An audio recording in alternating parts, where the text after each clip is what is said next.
Happy Saturday, maybe Happy New Year, Brian. Double overtime game that saw Trinity Christian, who's right behind us, get a huge 70-66 victory over Fort Worth Trimble Tech. I guess just some thoughts from that as we talk about some of the other victors here at the Caprock Classic. I guess how many clutch players they kind of have, and Alec Ewald, Aaron Dove, Jet Buchanan, they all kind of turned up there in the end and helped, I guess, elevate them to this win, you know. Yeah, absolutely. In the fourth quarter, it was a huge turn of events, a 7-0 run that allowed them to get a 59-56 lead. But then, of course, Trimble Tech came back, tied it up at 59. Then we go to double overtime. But then, as you said, Alec Ewald, Drew Teal actually got a quick little handoff there to him, and that's what really kind of turned the tide. They got a 5-1 advantage, or 5-1, run in that double overtime that allowed them to get the victory. Overall, obviously, Trimble Tech, a very fantastic team, but Trinity Christian, back-to-back champs. Yeah, very talented team that's well coached. And, you know, you saw the coach take some timeouts, run some plays, get the offense going, and I think that really made the difference for them. Trimble Tech is very athletic. They have athletes all over the place, playmakers all over the place, but Trinity Christian was able to get their second win in 2 years. Absolutely, and Trinity Christian head coach Jeremy McFerrin told me right after the game, hopefully he feels this gives them a little bit more respect, as they're not necessarily thought as a large school, being a TAP school. They are ranked as well in the TAPS rankings, of course, but then, of course, when you look at the fact that they're back-to-back champs, they have 3 title victories since 2011. A little bit of respect there for Trinity Christian now. I know I've always kind of respected Trinity Christian because I've seen what they've been able to do in the last couple of years, but if somebody needs it, then go ahead and take this one, and you know, now I guess they earn that respect. Absolutely, and as you can see right behind us, they're enjoying it as well. They are the champions of the G. Boren bracket. Of course, that's the large school boys. Let's go to the small school boys, as Lubbock Christian took that one. Huge performance from Landon Gomez, who's a guy that we knew could shoot 3-pointers. Yeah, he kind of led them there with 18 points in that win over Shallow Water. He was also named the tournament MVP. Yes. Somebody who they really, whenever they need that quick shot, they definitely turn to him, and he was able to produce in that game. And man, Lubbock Christian just kind of got the lead and just stayed ahead there. Absolutely. Speaking of some other teams that were able to get some leads but weren't able to hold it, in that game with Shallow Water, we thought they had a good lead, but then Sundown all of a sudden slowed the pace down, and they were able to get a huge victory for the old Roughets over there. Yeah, I can't remember her name right now. Lena, they got a player over there in Sundown who's phenomenal, in other words. Miss Deegan, the daughter of Coach Brian Legan, of course.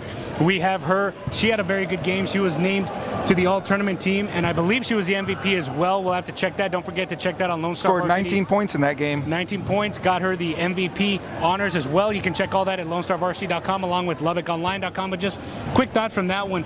Very good performance from Shallow Water. The tough thing was the fact that Cayenne Williams, their all-around performer, was on the bench for a very long time because of the 4 fouls she got really early on. Yeah, I'm kind of surprised with how well this team is actually able to produce every year, considering how much talent they graduate. But, you know, Kaylin Breckel. Yes. Very good player for them, and I was surprised at how well they were able to compete. Not surprised, but, you know, they turn out a good team every year, so. Not only that, but then you got some other players that are coming up. I know we talk about Kyan Williams all the time, but Stormy Williams, her sister, seemed to be very well. But one other player, and we're going to go to the large school girls. That was a game that was very fun to watch. Braylon Dollar, a girl from Monterey that we knew was going to turn up, but she didn't really turn up in that one because she had 4 early fouls along with some other teammates, but Chelsea Hunter really stepped up for them.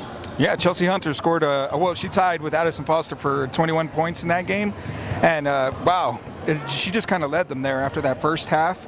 Friendship got a lead on them, and she just kind of took over. She took over the offense, and she was able to get a lot of things done. What's amazing about her is that she can shoot from outside, inside. You know, the Monterey coach was very, she talked very flattering. Yeah, she was very complimentary about the way she played. Not only that, but even though Braylon Dollar was on the bench for a very long time because of those 4 fouls, when she did come in late in that fourth quarter, got a key rebound, and then, of course, got the putback and allowed Monterey to obviously increase their lead and get the victory. So huge win for the Lady Plainsmen as they won. And then last but not least, we got the other games that we have here with some of the Caprock Classic and the 58th annual FiberMax Caprock Classic. Anything else that you kind of wanted to mention? I know we talked about Trinity Christian getting the victory, talked about Monterey getting the victory, we had Sundown getting the victory, and we've got one other one that for some reason is off the tip of my tongue right now. We had Trinity, Lubbock Christian. You forgot to mention Lubbock Christian in your first roundup. We've talked about all the games so far. It's just we've been here so long that it felt as if we've watched 6 games or 7 games at least. Absolutely. It's almost a new year, but is that everyone? I know we had 4 brackets. Of course, you had the G. Boren, the Chick-fil-A, the Fuddruckers, and then, of course, the last but not least, I cannot remember it right now for the life of me, and I apologize. But Trinity Christian, Trimble Creek. We had Friendship, Monterey. Correct.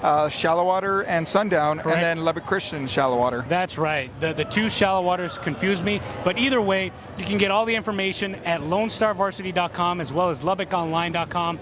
I've got a story. Brian's got a story. We got a couple of stories from some freelancers as well. And of course, when you look at the Sunday edition of the Lubbock Avalanche, or the Sunday edition, yes, the Sunday edition of the Lubbock Avalanche Journal will have all the games and previews. And then, of course, all the updated brackets. You can kind of see how everyone did. And of course, get the all-tournament teams as well. Unfortunately, the double overtime game that happened here happened after print deadline. So you get that online at LubbockOnline.com. And I believe we'll be running a later game story for that in the newspaper for those that are looking for that.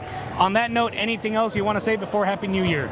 Maybe just Happy New Year. I think it's about time we leave the rip and go enjoy ourselves. Absolutely. Let's do that. We appreciate you watching. I'm Carlos Silva, the Lone Star Varsity editor here at the Lubbock Avalanche Journal, joined alongside Brian Navarrete as always. We'll talk to you next year.